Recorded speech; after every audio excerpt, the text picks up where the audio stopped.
Welcome back. It is time for a rave review. It's Wednesday, which means I'm going to tell you about some shows that I like and some shows that are just a little bit too drama-filled for me, but are really good. That's a tease for my third show today. Anyway, up first, guys, it's crazy. The highly anticipated, well, in my world, it's highly anticipated, Selling Sunset spin-off is coming in 1 week. It's called Selling the OC.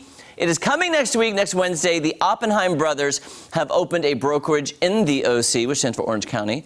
Now, what can we expect? Here's what you're going to see. Lots of beautiful homes, lots of beautiful people, and of course, tons and tons of drama. Take a look. My brokerage, the Oppenheim Group, has had so much success in LA that we're opening up a second office in one of the most affluent parts of California, Orange County. This is OC Real Estate. Right? Oh my God! Go ring the bell. It's a good vibes. I'm taking over OC as well. I am the top dog here at the Oppenheim Group. Gio likes to think he's the best, but I'm definitely competitive when it comes to my business. Don't get me started on the commission on this house. That's about $3 million. She's like an atomic bomb. I feel really ganged up on. The Oppenheim Group comes with its own brand of office politics. All I said was that you guys weren't the girls in the LA office. Rose and I are the top producing female agents in the office. We're really unstoppable. The girls spread rumors about me. Bro, your lies are like... Now we can start the party. The energy always changes when Rose and Jarvis come in. Let's go! Happy birthday to all you beauties. There's a line you don't cross, but I like a good time. She tried to kiss me. Kayla's coming on to a coworker and a married man. We're in the OC. It's like, is this real life? How many other real estate offices have cuddle puddles on the beach? Yeah, that's right. Their office has a cuddle puddle on the beach, which is kind of crazy. There is a lot of drama. Also, there are 3 Alexandras. Just so you know, there's Alexandra Rose, Alexandra Jarvis, and Alexandra Hall. Now, the 2 villains, okay, you know how Christine Quinn is kind of the villain of Selling Sunset? Well, there's 2 villains, I guess you could call them, on Selling the OC, Alexandra Rose and Jarvis. And they just call them that. They call them Rose and Jarvis because there's so many Alexandras. Now, here's what I did not see, because I've already watched all the episodes. I got my screener last month, and I was like, I was texting the ladies of Selling Sunset going, ladies, I got my screener for the OC. What have you heard? And all they said to me was, they've heard it was good. They hadn't seen it yet, but they were like, it's supposed to be really good. Did I like the show? Yes. The part I don't understand is there's all this drama with Alexandra Rose and Alexandra Jarvis. To me, what we see in the show doesn't warrant them being the villains because I haven't seen them do anything. It's all things that have happened maybe in the past we don't see on the show. It's kind of also like, are these people jealous of these ladies for selling a lot? It seems to be a lot of jealousy-related items for these ladies because I feel like they weren't even on the show enough to warrant being villains. So that's why I'm confused about the whole drama, because the whole drama basically revolves around the 2 girls, Alexandra Rose and Jarvis. And then also another bit of drama was when one of the agents was hitting, a female agent was hitting on one of the male agents. By the way, that's the other twist. This one is co-ed, men and women on Selling the OC. Selling Sunset is all women. This is men and women. So, by the way, up here, I'll try to point to him. He's the guy over here. He's married to Hollywood actress Brittany Snow. If you don't know Brittany Snow, she started in a show when she was a teenager called American Dreams. She's also in the movie Hairspray, Pitch Perfect. She has done a lot of stuff. If you saw her, you would definitely know her. He's married to her. She does not make an appearance on the show, but he's married. Anyway, one of the girls over here, I guess, off camera tries to make out with him. Then there's drama about don't hit on a married man, which I understand. I'm like, come on. But a lot of the stuff is off camera, so you don't see it. I'm saying, when I got to the final episode of this one, I actually had to turn it off and take a break because I'm like, I can't handle any more screaming and drama and fighting over stuff I don't even really know what it's about. Now, do you get to see amazing houses?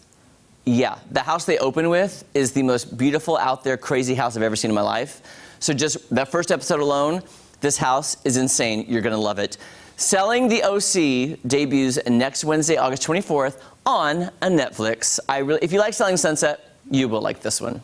Okay, up next, okay guys, this one, I kind of reluctantly watch it. It's about a documentary about Woodstock 99 called Trainwreck Woodstock 99. It dropped on Netflix. reluctant to watch it because I'm not into music festivals really. Too many people, in my opinion.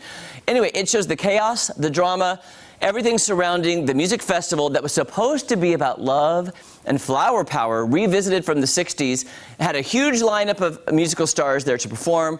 200,000 people in attendance at an outdoor airplane hangar. I mean, you put all those people together with music and food and lots of alcohol. What could go wrong? Take a look. Woodstock, 99. It was going to be the biggest party on the planet.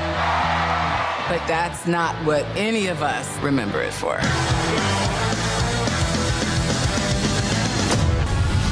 What sort of setup do you have for accountability? How many security guards do you have on site? They were glossing over all of that.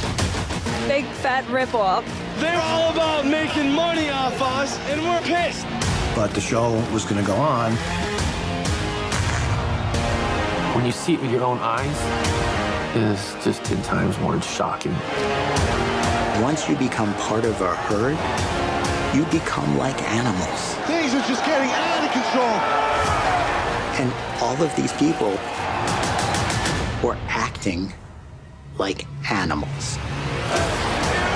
We got fires everywhere. Look at this. Kerosene, match, boom. So, guys, this is crazy. It's only 3 episodes, but here's my takeaway from it. Not organized, not enough bathrooms, not enough water, not enough planning, and I don't know if you know this guy, Fred Durst of Limp Bizkit. It made me walk away from this, not really, I knew about him, but it made me walk away not really liking him at all. Not one bit. He basically incited violence on stage, I mean, from what I saw and what he did, and then he walked off stage and goes, not my fault. I didn't do nothing. And I was like, you just told the people to do what? Anyway, not a fan of Fred Durst, in my opinion. When you watch this, I was like, what do you mean? Anyway, it's crazy, and it makes me never, ever want to go to a music festival ever in my life, just so you know. Okay, finally, this show was recommended to me by a couple weeks ago by Kevin Howard of 98.7 The Dove. Kevin Howard said, Jeremy, have you watched Blackbird? And I was like, no, I haven't. It stars Taron Egerton, who played Elton John in the biopic. It's a very well-shot drama, lots of twists and turns, and it is based on actual events, so it's kind of based in truth. It is really dark, really heavy, but really good. Take a look. I never wanted this for you. I wanted a totally different life. A steady paycheck, kids, a family.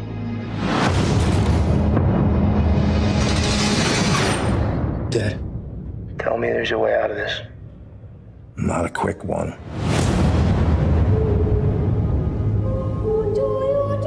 We would like you to transfer to another prison and befriend someone to elicit a confession. In this prison, we're the guys? Maximum security specializing in the criminally insane. You want me to check into hell and befriend the demon? Not for all the money in the world. How about freedom? If you think you could be in danger, you are in danger.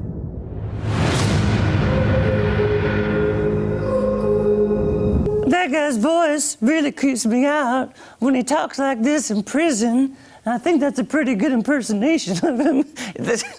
Sorry, guys, I had to because it's very creepy.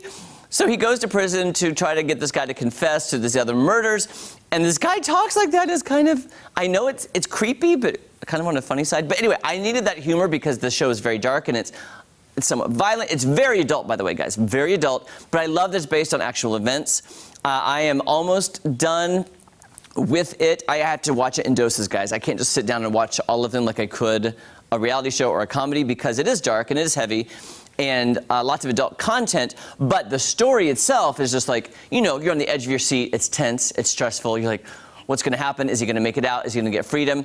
And it also makes you question, who is the bad guy?